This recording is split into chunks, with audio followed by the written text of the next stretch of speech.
Assalamualaikum warahmatullahi wabarakatuh.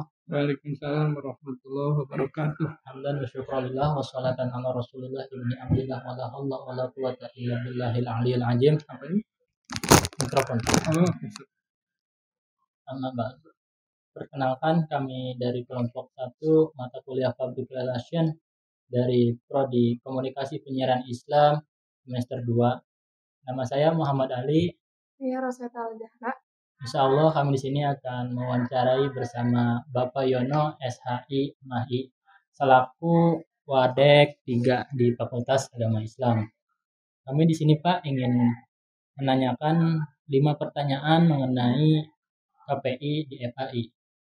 Pertanyaan yang pertama adalah mengapa UIK mengadakan program studi KPI, Pak?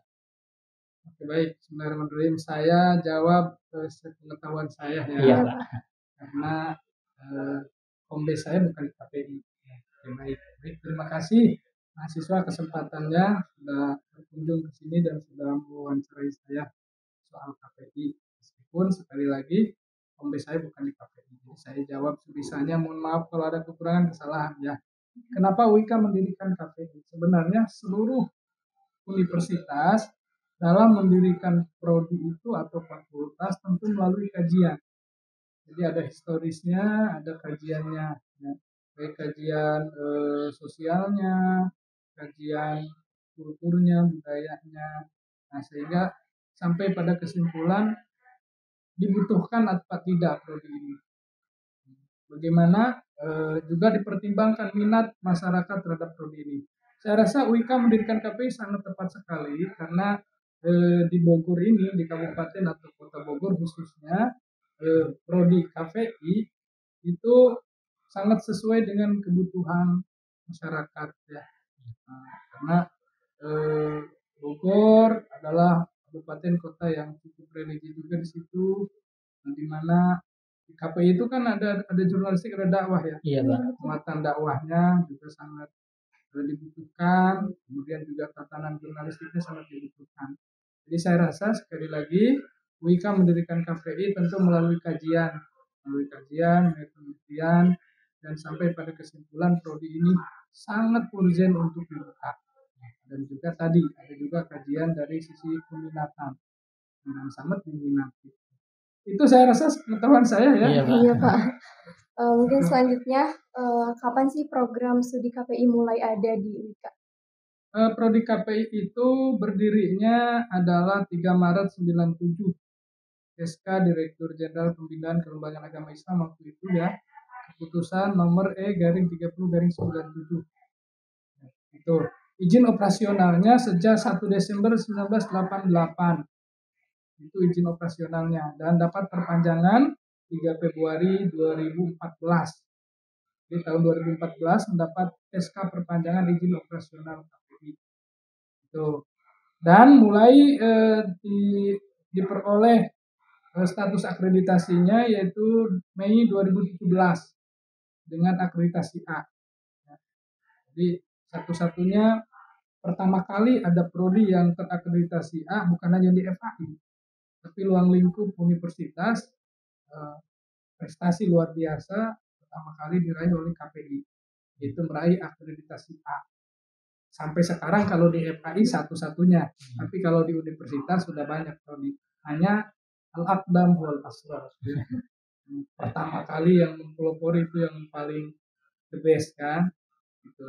Jadi KPI FAI ya, KPI UIK adalah KPI yang pertama kali mendapatkan akreditasi A, tidak hanya di fakultas tapi di universitas.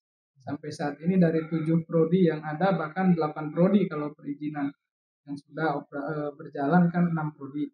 Kita sudah keluar SK-nya 2 prodi lagi. Itu Haji Umroh dan Ilmu Al-Quran, tafsir Al-Quran. Dan sampai saat ini bertahan hanya KPI yang mampu berakreditasi A. Prestasi yang luar biasa. Baik Pak, pertanyaan selanjutnya. Bapak kan sebagai Wakil Dekan 3 bidang kemahasiswaan di Fakultas Agama Islam. Apa saja yang Bapak ketahui tentang KPI yang sudah dilakukan terhadap masyarakat, Pak? Baik, sumbangsi KPI bagi masyarakat, pengetahuan saya banyak ya, luar biasa. Mulai dari keterlibatan KPI-nya secara prodi atau keterlibatan ormawanya, organisasi kemahasiswaannya, ya.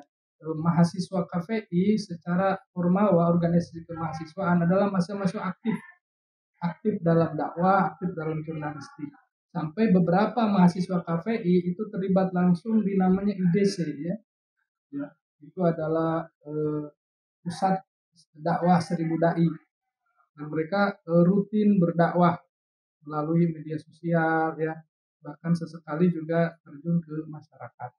Jadi saya rasa peran KPI di masyarakat sangat luar biasa, baik dari sisi jurnalistik atau dari sisi dakwah. Dan itu bisa dilihat dari kegiatan-kegiatan kemahasiswaan, khususnya Ormawa, organisasi kemahasiswaan di bawah HIMA, ya, himpunan mahasiswa KPI, ataupun KPI secara lembaga, secara prodi. Dulu masanya almarhum Bu Zahrotul Nikmah itu KPI aktif sekali terlibat di kegiatan-kegiatan kemasyarakatan. Sampai Bu Zahra itu dulu menggagas sebuah ide, ya, rencana PPL KPI itu nasional sifatnya. Jadi sudah rencana ke Jogja, ya, ke beberapa daerah, dengan misi adalah tentu meningkatkan kualitas masyarakat, ya, dari sisi kebutuhan dakwah dan jurnalistik. Ya, itu ya. Saya rasa itu yang saya ketahui. Tentu mudah-mudahan ke depan KPI lebih dekat lagi dengan masyarakat, dan lebih berperan lagi di masyarakat. Karena masyarakat itu sangat butuh. Ya. Ya, mungkin kalau kita lihat daerah-daerah kita perkotaan banyak pesantren, banyak ini tidak begitu, tapi kita harus melihat daerah-daerah yang lain. Maka saya bilang tadi gagasan Bu Jarot itu bagus sekali. Beliau menerjunkan mahasiswa kalau rencana menerjunkan mahasiswa untuk PPL, untuk KKN di daerah-daerah yang sangat membutuhkan. Sampai ke Kebumen kalau tidak salah, direncanakan ke Jawa Timur, beberapa daerah. Dan beberapa lulusan KPI juga berperan aktif di masyarakat. Anda tahu alumni KPI ada yang menjadi ketua Dewan Dakwah Kabupaten Bogor. Alumni KPI ada juga yang di Komisi Penyiaran, Komisi Penyiaran Indonesia. Komisi Penyiaran Indonesia di pusat sebagai kalau nggak salah di sekretaris atau di manalah, ya. Yang jelas banyak alumni KPI yang berperan penting di masyarakat. Ada juga alumni KPI yang baik formal ataupun non formal. Yang formal banyak dan yang non formal juga banyak. Jadi kalau pertanyaannya tadi berapa berperan, ya, KPI di masyarakat, tentu jawabannya sangat berperan sekali. Khususnya masyarakat wilayah Bogor. Itu bisa dibuktikan dengan satu, kegiatan mahasiswanya, kegiatan ormawanya, keterlibatan langsung KPI selaku prodi, kemudian juga bisa dilihat dari peran para alumni, ya. Yang jelas sudah terjun ke masyarakat kan alumni. Peran alumni KPI itu luar biasa, terutama dalam hal dakwah dan jurnalistik. Meskipun yang paling terlihat di hal dakwah, paling terlihat, ya. Itu sepengetahuan saya, ya. Baik, selanjutnya tadi sudah dijelaskan bahwa mahasiswa KPI itu sudah banyak memiliki peran di masyarakat. Terus selanjutnya menurut Bapak seberapa penting sih KPI itu bagi masyarakat untuk saat ini? Itu sangat penting sekali. Ya. Sebagaimana perannya tadi, ya. Peran itu kira-kira faidahnya, ya, faidah tuhu sudah sangat jelas tadi, maka atau padluhu urgen sekali. Saya rasa KPI itu sangat dibutuhkan sekali oleh masyarakat. Tidak hanya Bogor, kalau soal dibutuhkan secara nasional, masyarakat kita sangat membutuhkan KPI karena kultur masyarakat Indonesia itu kan religi, ya, masyarakat beragama. Sehingga KPI itu sangat dibutuhkan dan sangat penting perannya bagi tidak hanya Bogor tapi bagi bangsa. Menurut saya bagi masyarakat nasional, bangsa dan negara sangat dibutuhkan, ya. Insya Allah lahir orang-orang hebat dari KPI. yang akan membawa perubahan bagi masyarakat kita ya. Itu hanya tentu tidak boleh berhenti di situ, harusnya peran KPI ini dirasakan sampai internasional, karena kebutuhan dakwah itu tidak hanya lokal nasional, tapi kebutuhan dakwah itu sifatnya internasional.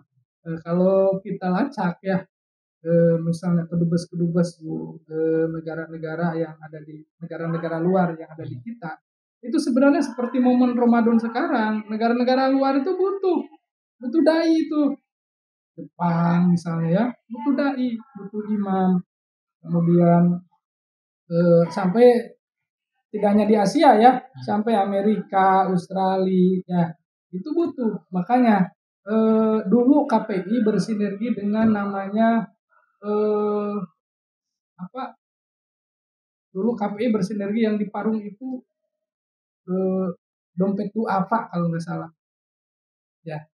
Nah, dulu bersinergi, kemudian dompet duafa itu tiap momen Ramadan ini dia memberangkatkan dai ke internasional. Nah, ke Amerika, ke Inggris, jadi buka seleksi. Ya, jadi namanya dai Cordoba kalau nggak salah. Nama ini. Nantilah setelah diseleksi dikirimlah sama mereka. Nah, saya rasa banyak beberapa alumni KPI itu masih tergabung di situ.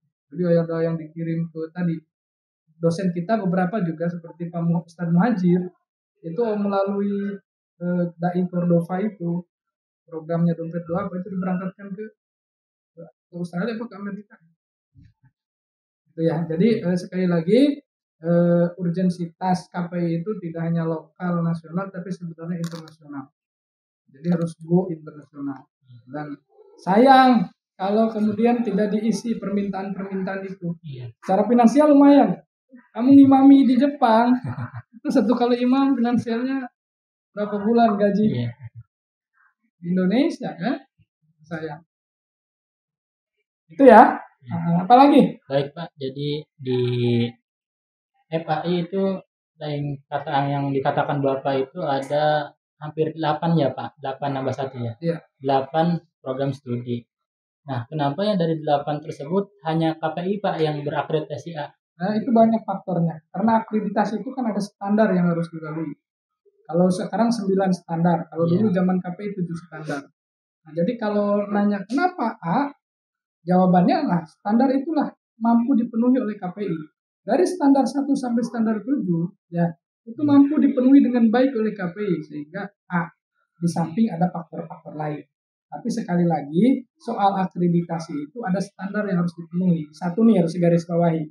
Sekarang 9 standar, dulu 7 standar. Nah, 7 standar ini dilalui dengan baik oleh KPI. Standar standar AMO misalnya, sarana prasarana, pendidikan, pembiayaan, ya 7 standar lah, yaitu penelitian dosen. Ya. Jadi kesimpulannya adalah kenapa hanya KPI yang A? Karena KPI lah yang mampu membuktikan melalui 7 standar itu dengan bagus. Artinya dosen-dosen yang berkualitas, penelitiannya terpenuhi, ya, stakeholdernya, tata pamongnya bagus, visi misinya bagus, di samping juga kepemimpinan yang bagus. Saya yakin ada kepemimpinan yang bagus juga di situ. Waktu itu zaman almarhum almarhumlah Ibu Dr. Zahro Tunima. Jadi Bu Zahro itu memiliki relasi yang luas, nasional, internasional, dan Bu Zahro itu komunikator yang ulung. Dia komunikator yang ulung. Dia menurut saya dia komunikator yang ulung. Jadi ahli komunikasi. Ahli komunikasi itu juga salah satu faktor yang tidak bisa dihilangkan. Relasi kaprodinya waktu itu yang merupakan ahli komunikasi yang luar biasa itu juga mempengaruhi. Beliau itu jaringannya, relasinya, networkingnya itu internasional. Ya. Tidak hanya KPI, kita berbicara UIK bisa dibawa kerjasama dengan Thailand, ya itu Bu Zahro Malaysia, sampai saya menyaksikan Bu Zahro itu kalau ke luar negeri ya seperti ke Malaysia, itu seperti ke rumah sendiri. Jadi sambutannya seperti sambutan akan keluarga sendiri. Keluarga sendiri. Jadi itu. Jadi hanya KPI yang terakreditasi A, karena waktu itu memang hanya KPI lah yang mampu melalui 7 standar itu dengan bagus, di samping kepemimpinan di KPI yang luar biasa, relasinya luar biasa, komunikasinya yang luar biasa. Saya sendiri kalau ketemu Bu Jarro pertama kali masuk UIK itu serasa ketemu saudara. Jadi bagaimana cara beliau menyapa, cara beliau bicara, pokoknya top. Samping networkingnya internasional luar biasa. Ya. Maka termasuk saya ikut proses akreditasi waktu itu KPI, meskipun tidak ikut full ya karena kita bukan bagian dari KPI, tapi saya mengikuti. Termasuk yang paling menjadikan paling memberi poin terhadap KPI adalah soal kerjasama. Jadi KPI memiliki mitra nasional dan internasional, bahkan memiliki mahasiswa asing, yaitu dari UKM, di mana prodi-prodi lain tidak punya. Nah, itu. Jadi waktu itu Bu Jarro mampu membuktikan kerjasama di tingkat lokal, nasional, dan internasional. Kerjasama nasionalnya banyak. KPI waktu itu mitranya adalah stasiun-stasiun TV nasional. Dengan Indosiar, dengan RCTI, dengan TV One, di samping dengan media-media RRI. Banyak sekali.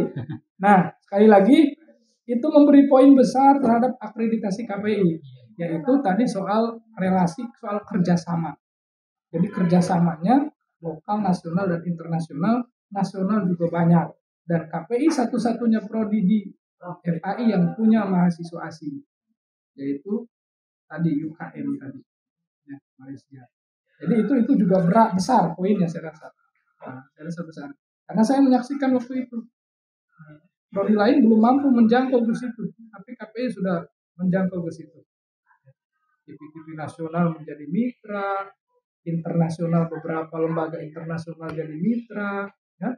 Saya rasa itu poinnya besar. Sehingga menurut saya kalau ada pertanyaan layak enggak KPI mendapat A, sangat layak.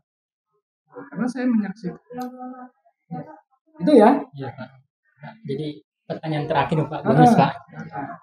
Dulu itu Bu Jarro sangat berperan penting khususnya di KPI Pak ya. Dan di FAI juga sangat berperan penting. Nah, ketika Bu Jarro sudah almarhumah, jadi sekarang yang di KPI yang sangat berperan penting siapa Pak? Sebenarnya ini menjebak ya. Ya tentu kalau berbicara lingkup KPI sekarang yang berperan penting ya stakeholder di KPI lah. Kaprodinya itu kan motornya. Ya, jadi kalau ditanya sekarang siapa? Ya sekarang berarti kaprodinya Pak Dr. Irwan dan sekprodinya Ibu Dewi PSD. Ya itulah tumpuannya sekarang gitu. Ya. Kan tidak mungkin orang lain yang membangun rumah kita, itu kita sendiri. Meskipun sebenarnya berbicara FAI lembaga ya tidak bisa dilepaskan, itu saling mendukung ya, dari mulai paling atas di kanan ya, kemudian unit-unit yang ada, kita kan banyak unit ya, ada TV KPI kan, ada lab KPI, unit-unit yang ada lah, kita kolaborasi, kan kerja kita kolaborasi jamaah kan. Kalau kerja kolaborasi itu tersusun dengan baik, terimplementasikan dengan baik, ya hasilnya akan bagus. Jadi sebenarnya nggak bisa juga berdiri sendiri kan, karena kan kita berbicara lembaga. Hanya saya tadi sedang menjelaskan ada satu power yang luar biasa dulu. Itu ya? Iya Pak. Ada lagi? Ya, udah Pak. Baik, terima kasih banyak kami ucapkan Pak. Kurang lebihnya mohon maaf. Unzur maqala wala tanjur man qala. Wallahumma fiq ila aqwamit thoriq. Wassalamualaikum warahmatullahi wabarakatuh. Assalamualaikum warahmatullahi wabarakatuh. Waalaikumsalam warahmatullahi wabarakatuh. Hamdan wa syukran lillah wa salatan ala rasulillah ibni abdillah wa la hawla wa la quwata illa billahil aliyil azim. Amma ba'd. Perkenalkan, nama saya Muhammad Ali dari program studi Komunikasi Penyiaran Islam semester 2. Di sini saya akan mewawancarai bersama siapa, Bang? Saya Ahmad Salehuddin, program studi Komunikasi Penyiaran Islam angkatan 2017. Di sini ada siapa, Bang, diwawancarai, Bang? Insya Allah siap. Saya sini akan bertanya beberapa pertanyaan. Yang pertanyaan pertama, sebagai mahasiswa Fakultas Agama Islam, khususnya di program studi Komunikasi Penyiaran Islam, yang mana kemarin sudah melaksanakan atau menyelesaikan ujian komprehensif, bener Bang? Betul. Gitu. Apa kesannya Bang, perasaannya gitu? Yang pasti kesan dan pesannya ya bersyukur alhamdulillah telah melaksanakan sidang kedua kalau untuk di Komunikasi Penyiaran Islam. Karena ada 3 tahapan di KPI itu sendiri. Yang pertama itu kan ketika sudah kelas akhir atau di semester akhir itu pertama kita akan melaksanakan sempro, yaitu seminar proposal. Lalu tahapan kedua yaitu komprehensif atau yang kemarin baru saja saya lakukan, dan yang terakhir yaitu sidang munakosa. Yang pasti sangat bahagia dan juga senang, artinya tinggal 1 langkah lagi menuju ke arah sarjana. Mungkin itu. Oke. Nah, berarti tinggal beberapa tahap lagi ya Bang ya, menggelar sarjana. Betul. Nah, ketika nanti sudah menggelar sarjana, kalau KPI kan sarjana itu SOS Bang ya, SOS. SOS. Nah, ketika nanti sudah menggelar sarjana, apakah Bang ingin meneruskan pendidikan ke S2? Apakah mau terjun ke dunia pekerjaan? Kalau untuk sampai sejauh ini ya, karena memang sempat beberapa kali dipinta untuk melanjutkan studinya ke S2, namun masih saya pikirkan, artinya saya masih ingin fokus untuk menyelesaikan gelar sarjana saya dulu di S1 WIKA ini. Mungkin itu. Oke, yang ketiga, kenapa Abang ketika awal masuk kuliah itu tertarik kepada KPI? Sedangkan kan di Fakultas Agama Islam pun banyak ya prodi-prodi, dan khususnya di UIK juga ada beberapa prodi, bahkan puluhan prodi, belasan prodi. Kenapa milih tertarik ke KPI Bang? Kenapa saya tertarik memilih program studi KPI? Karena memang basically saya punya hobi menulis, hobi editing, yang dimana memang di Komunikasi Penyiaran Islam khususnya di UIK itu kita belajar banyak terkait tentang bagaimana kita bisa menjadi seorang jurnalistik yang baik. Karena memang di KPI UIK itu ketika ada 2 program unggulan sebenarnya di dalam KPI itu. Ada yang namanya nanti kalau kita sudah di semester 5 itu kejuruan, di mana kita mau ke jurnalistik atau ke dakwah. Nah, disitulah basically kenapa saya lebih tertarik mengambil program studi KPI. Mungkin itu. Kalau jurusan itu Abang milih jurnalistik apa dakwah? Kebetulan saya ngambil yang jurnalistik. Yang jurnalistik. Nah, pertanyaan yang terakhir, berarti udah hampir 8 semester Bang ya? Betul. Kata tua. Nah, selama belajar ya, selama menempuh pendidikan di program studi Komunikasi Penyiaran Islam, apa saja yang sudah didapatkan Bang? Dan apa saja yang sudah direalisasikan kepada masyarakat Bang? Alhamdulillah ya, hampir banyak yang sudah kita cetuskan, karena beberapa kali dulu itu kami angkatan 17 sering mengadakan studi banding ke TV-TV nasional seperti Trans 7, Trans TV, dan juga kemarin itu ke iNews terakhir. Dan memang hari ini sudah agak kemunduran nih di KPI itu sendiri. Artinya yang saya harapkan coba lebih bisa memfokuskan kembali arah KPI WIKA ini mau kemana. Di samping kita mengembangkan jurnalistiknya, begitupun dengan dakwah, artinya harus coba dibalanskan antara dakwah dengan jurnalistik.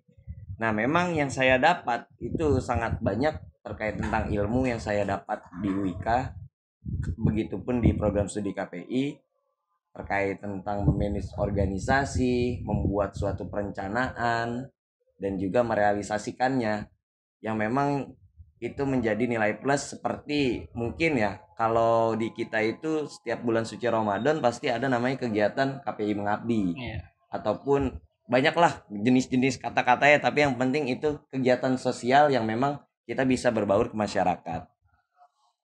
Itu mungkin. Baik, jadi yang terakhir nih Bang ya. Apa pesan yang ingin disampaikan kepada kami ya, atau selaku adik-adik penerus Abang gitu? Pesan untuk para adik-adik gitu ya, khususnya komunikasi penyiaran Islam, jangan pernah puas dengan apa yang kalian dapatkan, terus belajar.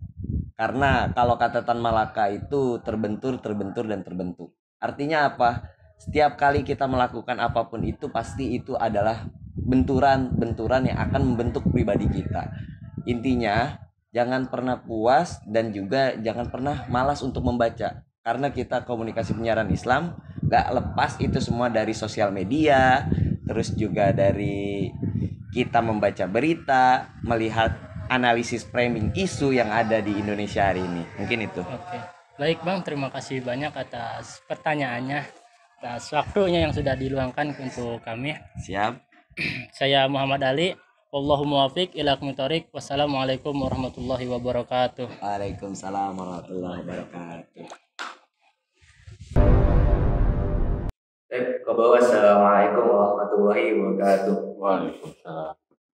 Perkenalkan, nama saya Alif Zulhab dari mahasiswa KPI semester 2 dan juga teman saya Dimas Putritasari dari semester 2. Di sini kita ingin melakukan wawancara pada Amoyo dan juga menanyakan beberapa pertanyaan pada Amoyo. Yang pertama, silakan Ria dimulai dulu. Nama lengkap Amoyo siapa? Nama lengkap Omlio Lukman Hakim. Udah di sini sebagai apa bekerjanya? Kebersihan, office ya. Office boy, kebersihan. Selanjutnya, sudah berapa lama Amoyo nih kerja di Wika, khususnya di FPI? Kalau di FPI khususnya 6 tahun, 6 tahunan. Kalau aslinya semuanya Wika udah 17 tahun. Dari 2005. Udah lama ya Pak? Iya. Bagaimana nih ya Pak, pesan Bapak kepada mahasiswa FAI selama Bapak ini bekerja di sini? Ya, ramah gitu orangnya. Baik-baik.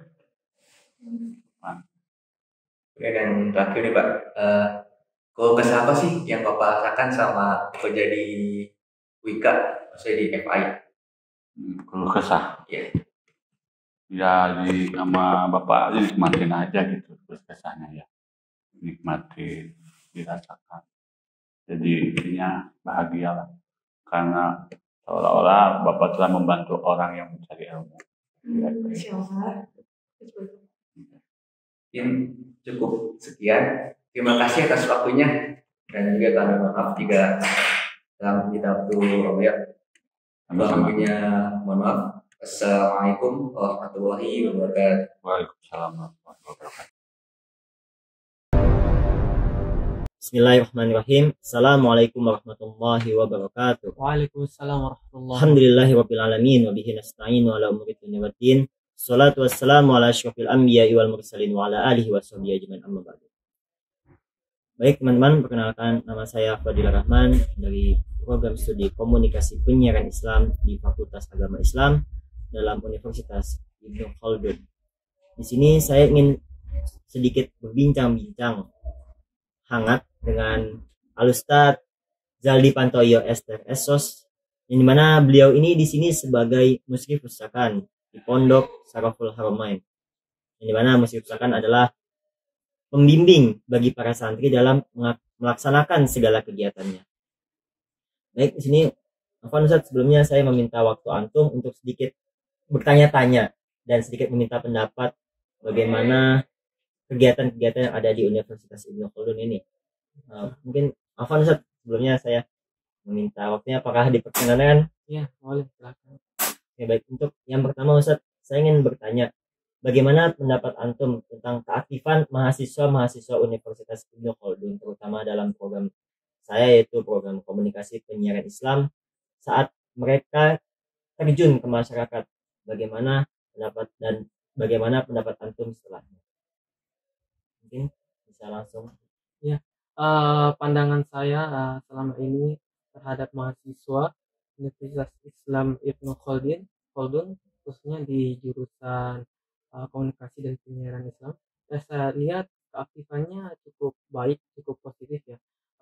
Karena kita melihat juga kondisi sekarang itu kan sedang COVID dan pembelajarannya ya otomatis jarak jauh online, dan yang pembelajaran online ini mungkin lebih banyak hambatannya daripada yang secara langsung offline. Nah, dengan banyaknya hambatan ini itu tidak menurunkan keaktifan mahasiswa yang ada di UIK tersebut. Ya, contohnya itu yang saya lihat itu mereka langsung terjun di masyarakat untuk mengajar, misalnya mengajar di SD. Dan yang apa namanya, yang kita ketahui juga kan banyak juga kan masyarakat kita itu yang masih awam terhadap tokoh Islam. Dan terus yang saya apresiasi itu karena mereka itu yang notabene-nya masih mahasiswa baru, yang masih semester 2, yang pada hakikatnya itu kan mereka masih baru menerima teori-teori, konsep-konsep dari perkuliahan, dan itu mereka langsung terjun, langsung bisa mengaplikasikan apa yang telah dipelajari, dan itu sesuatu yang luar biasa. Nah, karena kita ketahui bersama kan mahasiswa yang baru itu biasa mereka masih terkungkung di dalam apa namanya, di dalam kampus mereka. Jadi mungkin menurut Anton segitu tentang pandangan-pandangan Universitas Ibnu Khaldun, mahasiswanya terutama dalam program komunikasi penyiaran Islam. Begitu, Ustaz. Ya. Baik, Ustaz, untuk pertanyaan kedua, mungkin tadi kita sudah membahas tentang bagaimana keaktifan mahasiswa Universitas Ibnu Khaldun saat mereka terjun ke masyarakat. Itu pasti dalam satu posisi yang positif, pasti di sana ada posisi yang negatifnya, posisi negatifnya. Atau sedikit masukan tentang bagaimana sih harusnya agar para mahasiswa Universitas Ibnu Khaldun terutama dalam prodi komunikasi dan penyiaran Islam ini kita bisa lebih berkembang agar kita bisa bermanfaat bagi banyak orang. Ya, yang tadi itu ya yang saya sampaikan, walaupun keaktifan mahasiswa itu banyak yang udah ada yang terjun ke masyarakat, tapi saya lihat itu hanya sebagian atau beberapa mahasiswa saja. Ya. Nah, harap baiknya itu agar supaya mahasiswa semua khususnya yang di jurusan komunikasi dan penyiaran Islam itu bisa terjun di masyarakat. Jadi bukan cuma beberapa mahasiswa saja, tapi bisa semua mahasiswa.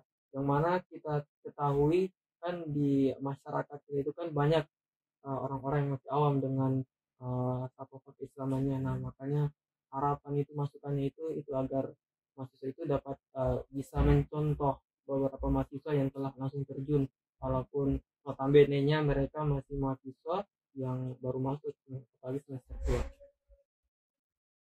2. Mungkin bisa diterima segala yang pesan serta nasihat yang telah diberikan kepada kami sebagai mahasiswa Universitas Ibnu Khaldun terutama dalam prodi komunikasi penyiaran Islam ini. Insyaallah kita bisa mengerjakan apa yang telah antum berikan berupa nasihat-nasihat kepada kami agar kami kedepannya bisa lebih baik lagi terutama untuk agama dan bangsa ini. Mungkin cukup sekian teman-teman, sedikit perbincangan dan pesan dan serta nasihat dari Al-Ustaz Zali Pantoy STR SOS dalam perbincangan kami pada malam hari ini. Mungkin saya cukupkan. Wabillahi taufiq wal hidayah. Wassalamualaikum warahmatullahi wabarakatuh.